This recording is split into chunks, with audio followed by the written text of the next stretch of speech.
Hi, I am Tia Sosa and welcome to another episode of Daily Tea. In today's episode, again, I will introduce you to one of the first flush sencha, so new teas of this year that I've selected from the organic tea farm in Nara in order to present at the Tea Crane.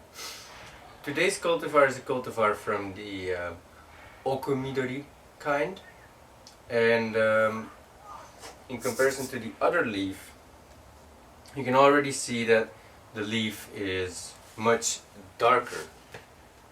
Not sure if you can actually see it from this far, but the leaf in comparison to another type, for example the Yabukitia cultivar or the native cultivar in our previous video, is a lot darker already.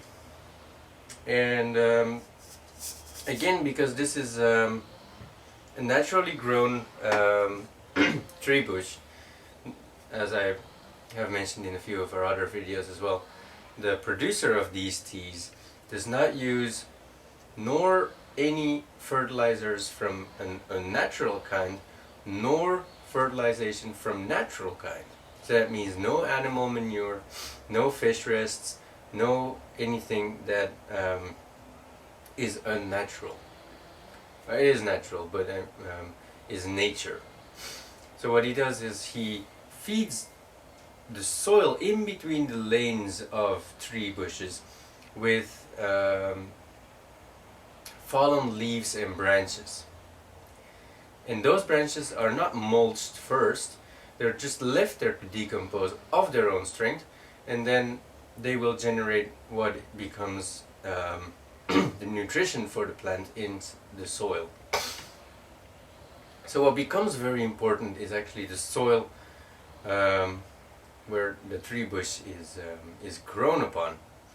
And with the native cultivar last time, I said it was very red soil, well, it was a mixture of red and yellow soil, higher up in the mountains with a high amount of clay. Now this is also on a very heavy clayey ground, clayey soil, but it's only yellow soil, so it's not red. It doesn't have as much iron in it as the native cultivar from our previous video. And this soil also has a lot of huge, well, not very huge, but large pebbles mixed in.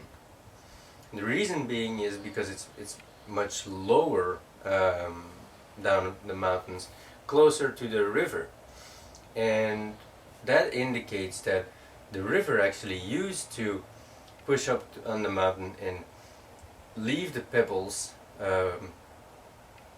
where the current location of this tea farm is. So it's in comparison to our previous tea, which is the native cultivar, which was grown on a forest land, or what used to be a forest land.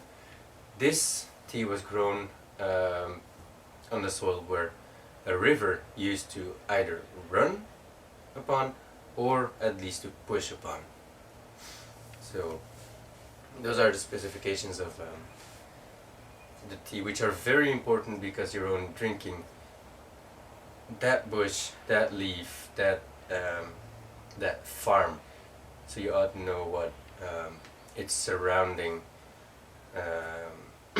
factors are as well.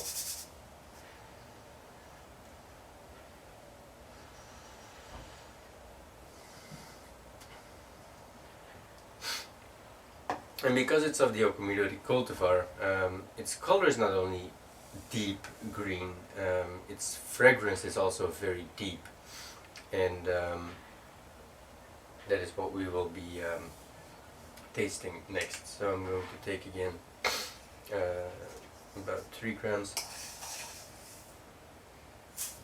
Doesn't really matter if you just overdo it a little bit to get a better and stronger taste. So let me cool down the water just a little bit. These teas actually go a lot better on hot water rather than on cooled down water. The reason being is that way they will release a lot more of their fragrance and aroma, and that is really important with these teas. So the brew is ready. The liquor is more of it has a lot of yellow in it, but also a little bit of an emerald green shine, which is also typical for the Okumiori cultivar. Okumiori is actually Japanese for deep green, for green in the back, so that means that the green goes on and on. It's a very far, very deep green.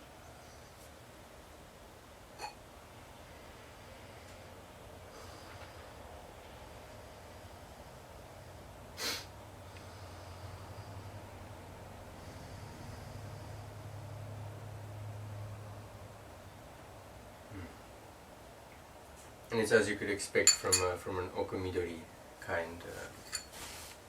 I'm not sure if you can see the leaf from this far. Its fragrance is very deep, very you can sense a little bit of the bitterness and its freshness at the same time. So I'll have to try to brew.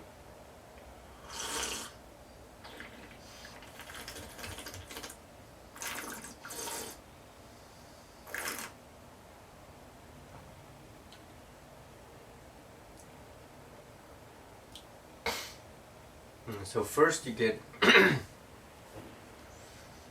little bit of a punch of bitterness, and gradually that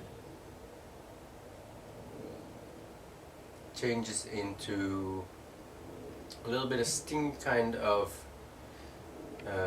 astringency, which makes it a little bit more of a heavy tea.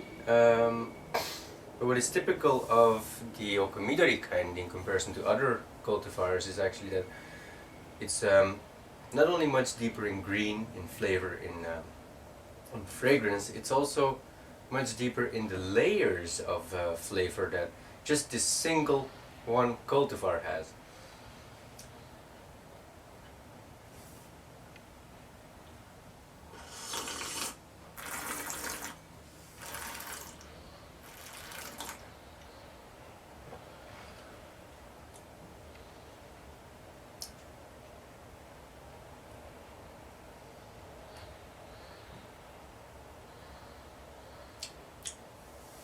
And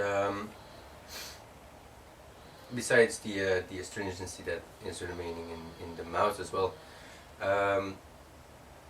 there's a lot of those flavors in the aftertaste, included quite some sweetness as well, that linger for quite a long time. So you actually get to enjoy from one sip. You kind of get to enjoy quite long. The Okumiori cultivar is actually one of my favorites because it's so, just for being a single cultivar from a single estate, it's so complicated, and it's really one of the teas that to some of your likings might be a little bit too bitter, but I think that bitterness is also what characterizes sencha in freshness, together with then of course the layers of flavor that come after it, which are to my liking highly agreeable.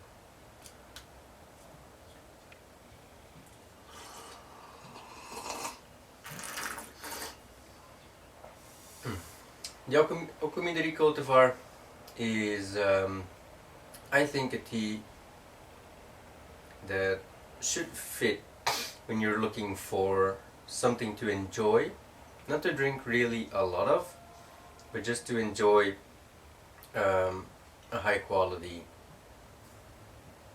sencha of the organic kind.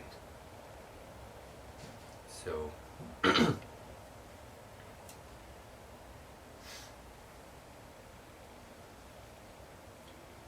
thank you for watching, and I hope to see you on our next episode of Daily Tea.